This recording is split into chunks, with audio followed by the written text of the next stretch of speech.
श्री सच्चिदानंद सतगुरु साईनाथ महाराज की जय। बाबा की वाणी में अब आप सुनिए। M.B. रेगे अपने स्वामी से मिले। रेगे का झुकाव आध्यात्म की ओर बहुत छोटी उम्र से ही था।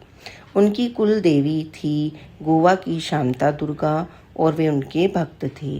अपने उपनयन संस्कार के उपरांत उन्होंने भक्ति और पूर्ण ध्यान युक्त हो श्री विष्णु की उपासना करनी आरंभ की।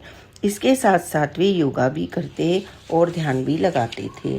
सन 1910 में उन्हें शरीर की सीमा से परे अनुभव हुए और कई स्वप्न में दृष्टांत भी हुए। पहले स्वप्न में उन्होंने देखा कि वे एक बिस्तर पर लेटे हैं और उनका अपने शरीर से कोई नाता नहीं। वहीं उनके समक्ष विष्णु जी खड़े हैं और करीबन 1 घंटे पश्चात उन्होंने पुनः विष्णु को एक और आकार के साथ देखा। यह शिरडी के साईं बाबा हैं। यह तुम्हारे जन हैं, तुम्हें उनकी शरण में जाना चाहिए, विष्णु जी बोले।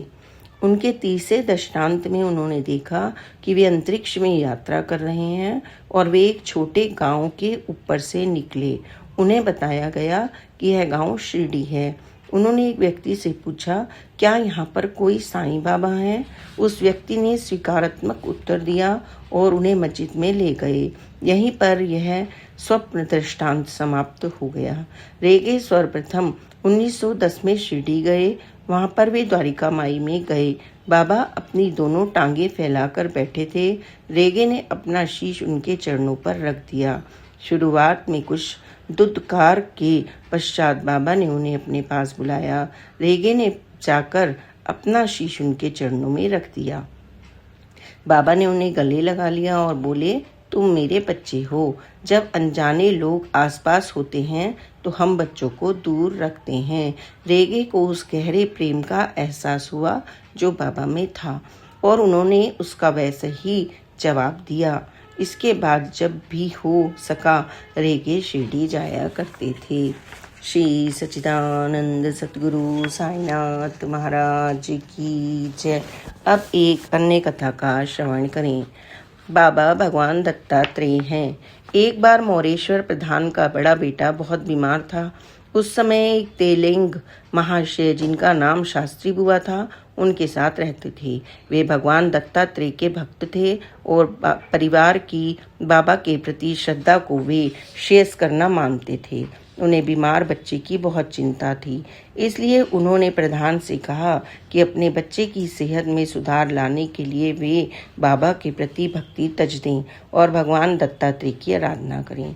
प्रधान ने उन्हें बताया कि बाबा भगवान दत्त ही हैं।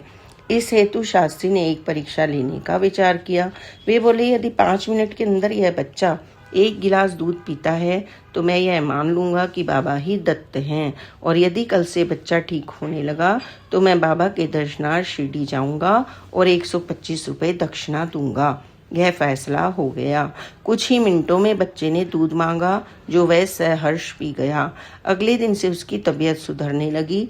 जब वह बच्चा पूरी तरह से ठीक हो गया तो अपने संकल्प अनुसार शास्त्री बुआ शिरडी गए और बाबा को 125 रुपये भेंट दिए। उस दिन संध्या समय बाबा ने शास्त्री बुआ से 5 रुपये दक्षिणा मांगी।